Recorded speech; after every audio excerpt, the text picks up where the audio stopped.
Care की ओर से हिंदी व्याकरण लेकर आया हूँ वर्ग षष्ठम के लिए। पाठ 5 में आज शब्द रचना हम पढ़ेंगे। शब्द रचना, शब्द के बारे में हम पढ़ चुके हैं। शब्द वर्णों के सार्थक समूह को शब्द कहते हैं। इसके बारे में हम पहले के अध्याय में पढ़ चुके हैं।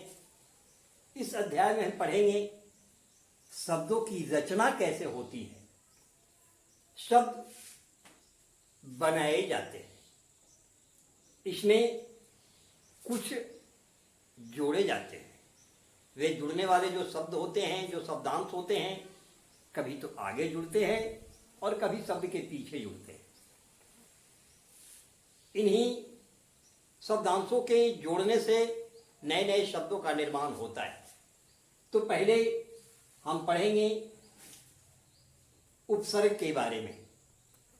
उपसर्ग वह शब्दांश जो किसी भी शब्द के आगे जुड़ करके उस शब्द में विशेषता प्रकट करता है या उसके अर्थ में विशेषता प्रकट कर देता है, उपसर्ग कहलाता है।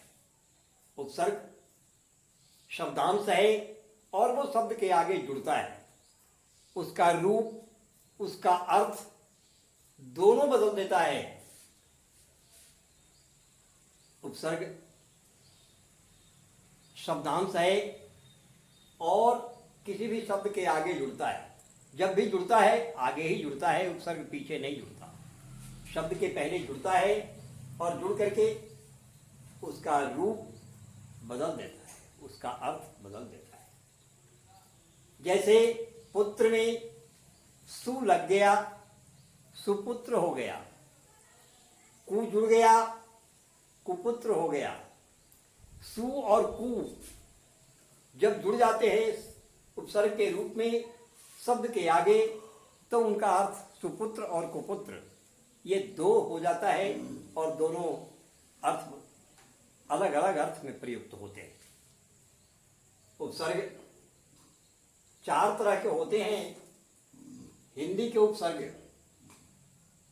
संस्कृत के उपसर्ग, उर्दू के उपसर्ग, अंग्रेजी के उपसर्ग और उपसर्ग की तरह प्रयुक्त होने वाले कुछ अव्यय।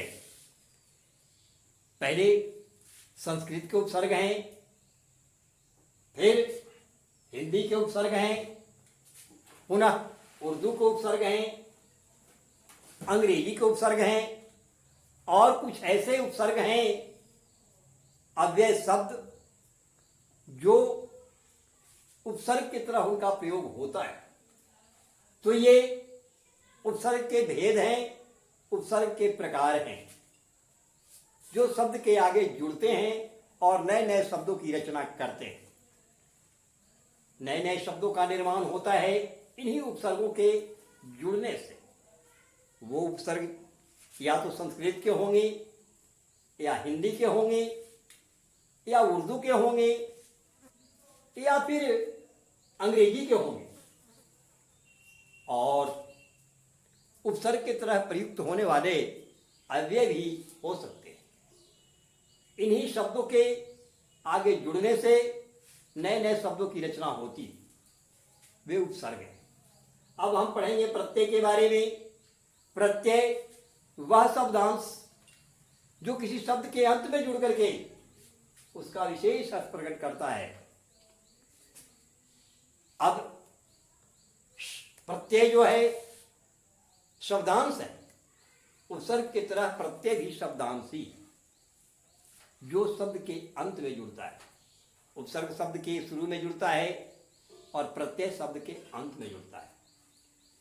दोनों शब्दांश हैं, दोनों शब्द में जुड़ करके नए शब्द का निर्माण करते हैं। अंतर इतना ही है कि एक आगे जुड़ता है जो उपसर्ग है और एक पीछे जुड़ता है जो प्रत्यय है। तो प्रत्यय के 2 भेद माने गए हैं, कृत प्रत्यय और तद्धित प्रत्यय। कृत प्रत्यय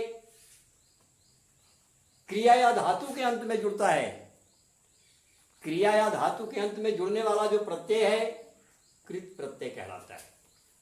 यह क्रिया या धातु के अंत में जुड़ता है। कृत प्रत्यय है दूसरा है तद्धित प्रत्यय। संज्ञा सर्वनाम या विशेषण के अर्थ में जो अंत में जो जुड़ता है वह तद्धित प्रत्यय कहलाता है। कहने का मतलब क्रिया के अंत में, धातु के अंत में जो प्रत्यय जुड़ता है कृत प्रत्यय बनता होता है, और कृत प्रत्यय से जो शब्द बनते हैं वे कृदंत कहलाते हैं। कृदंत प्रत्यय नहीं है, बल्कि कृत प्रत्यय से जो बने हुए शब्द हैं वे कृदंत होते हैं। जैसे खा धातु है, ना प्रत्यय जुड़ करके खाना क्रिया बना है, खाना कृदंत कहलाता है। पढ़ धातु है, ना प्रत्यय उसमें जुड़ा है, पढ़ना क्रिया बना है, पढ़ना कृदंत है। ना प्रत्यय है, खा धातु। तो जो धातु या क्रिया के अंत में जो प्रत्यय जुड़ते हैं कृत प्रत्यय कहलाते हैं, और कृत प्रत्यय से जो शब्द बनते हैं वे कृदंत कहलाते हैं। संज्ञा सर्वनाम या विशेषण के अंत में जो प्रत्यय जुड़ते हैं वे तद्धित प्रत्यय कहलाते हैं, और उनसे जो शब्द बनते हैं उसे तद्धितांत कहते हैं। फेरी वाला प्रत्यय जुड़ा है, फेरी वाला। मिठाई वाला प्रत्यय जुड़ा है, मिठाई वाला। फेरी वाला, मिठाई वाला, ये शब्द बने हैं वाला प्रत्यय जुड़ करके, और तद्धित प्रत्यय से जो शब्द बनते हैं उसे तद्धितांत कहते हैं। तद्धितांत शब्द हैं जो तद्धित प्रत्यय के मेल से बने हैं। तद्धित प्रत्यय और कृत प्रत्यय ये प्रत्यय के भेद हैं। प्रत्यय के दो भेद है, कृत प्रत्यय, तद्धित प्रत्यय।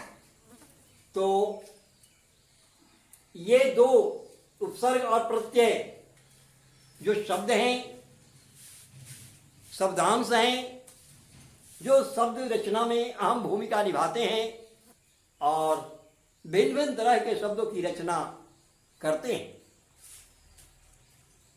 तो ये उपसर्ग और प्रत्यय हम ध्यान से आप लोग पढ़ेंगे। यदि कठिनाई हो इसको समझने में तो आप फिर मेरा सहयोग लेंगे। मैं सहयोग देने के लिए हमेशा आपके साथ हूँ। धन्यवाद।